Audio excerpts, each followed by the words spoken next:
All right. Obviously, in order to really cover this topic, I want to share with you the Reddit post that was one of the most upvoted Reddit posts of all time on the Twitch subreddit because it really struck a chord with a lot of creators. And so I want to cover what was in the post, and then I'm going to provide my reaction and my commentary what was in the post and let you know how true or not this post is and what some of the things that are written in here are whether they're true or not.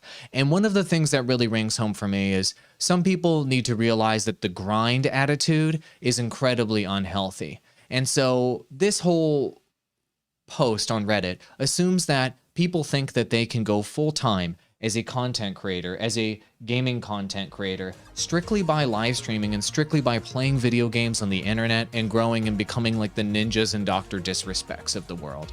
And today I want to share with you a different perspective on how streaming can be a part of your online career and your online ventures and what you're doing to try to go full time.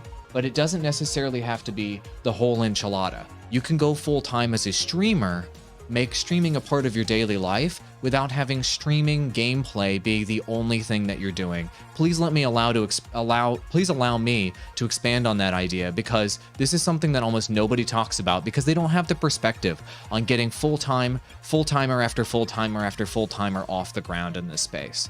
But basically what they're saying here in this post is that 99% of people that stream on the Twitch platform will never make enough money to pay for a month of rent, let alone all of your expenses. And this is true, and we're going to take a look at some numbers here in a moment that confirm the odds of this being true. And the fact of the matter is, they're talking about how a lot of the posts on the internet talk about how, you know, it's Twitch's fault, how it's Twitch's algorithm's fault. It's the ads that are playing on Twitch that are holding back a lot of streamers from growing and going full time. And a lot of people are blaming external factors outside of themselves for them not being able to go full time and not being able to grow. And I'd say to a certain extent that is true. The factors outside of yourself that are holding you back from growing are not things necessarily like Twitch ads or DMCA takedowns, which, don't get me wrong, those are hurting Twitch streamers and hurting their possibilities of growing. But the main factor that's holding Twitch streamers back that I want to share with you guys are just the flat out odds of making it. The amount of competition that's out there that you're up against. And let's just take a look at the facts first.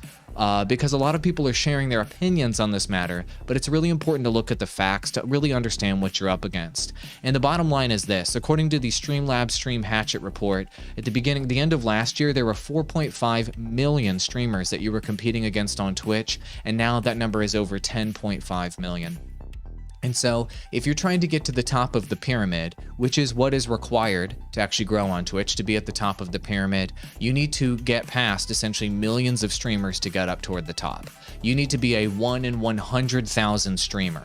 You need to be better than 99,999 other streamers in order to get to the top of that pyramid, because competition is only increasing nonstop. So how do you get there?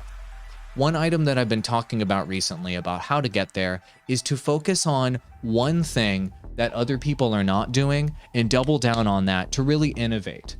And so we've talked about other top streamers in the space: Sushi Dragon, Code Miko, even Dr. Disrespect, and these streamers that are doing something so phenomenally well in the streaming space that people are compelled to share them virally and to get their name out there and to come back stream after stream.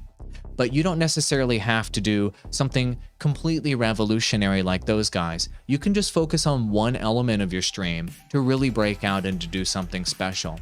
My channel manager Squad Track today shared with me this example that I want to show you guys as a way that Twitch streamers are upping the stakes with production quality, just so you guys can understand where the bar is at right now and how you guys can potentially innovate to break through in this insanely competitive space. So here's the example for today. If you guys have seen this, let me know, but Lachlan went ahead and posted a video, and I'm going to go ahead and full screen it here for you guys to see. I'm not going to play the audio, but basically what they've done is they've innovated on one element of live streaming, as you can see behind me. So in Fortnite, they have made it, and this is just an example for you guys. This is not, you know, just for Fortnite streamers, but in Fortnite, they've made it to where whatever their health bar is right here in the game, it actually changes the webcam border behind them.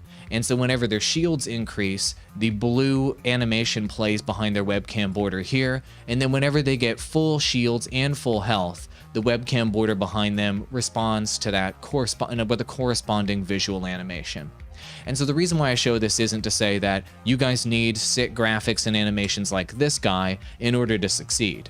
The reason why I'm showing you this example is that people like Lachlan that take an insane amount of time and an insane amount of effort to innovate on one element of streaming like he has are the ones that succeed. They're the ones that break through.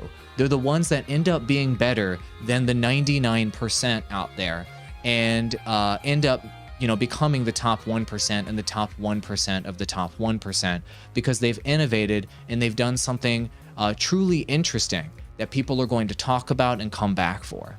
So this is something that I want to tell you guys that are trying to do gameplay and are trying to do interesting things as a part of your live streaming strategy. Choose one element of streaming.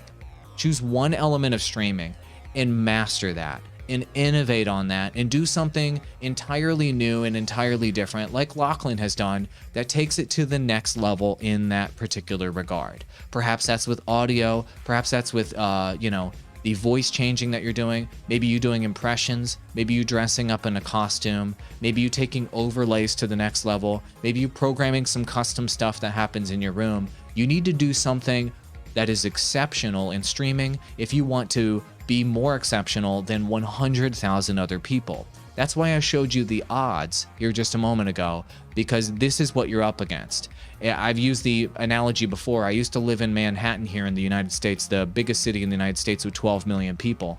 And if you want to get somebody's attention standing in the middle of New York City, you can't just wave your hands and go, look at me. You can't just go, hi, from the street. You need to do something crazy. You need to shoot a spotlight up into the sky. You need to shoot off some fireworks. You need to do something interesting and phenomenal to get people's attention in such a large environment. And that's what these big streamers that are taking off in 2021 are doing. And that's how it's going to become their career, not just their hobby. So are you willing to do that? Let me know.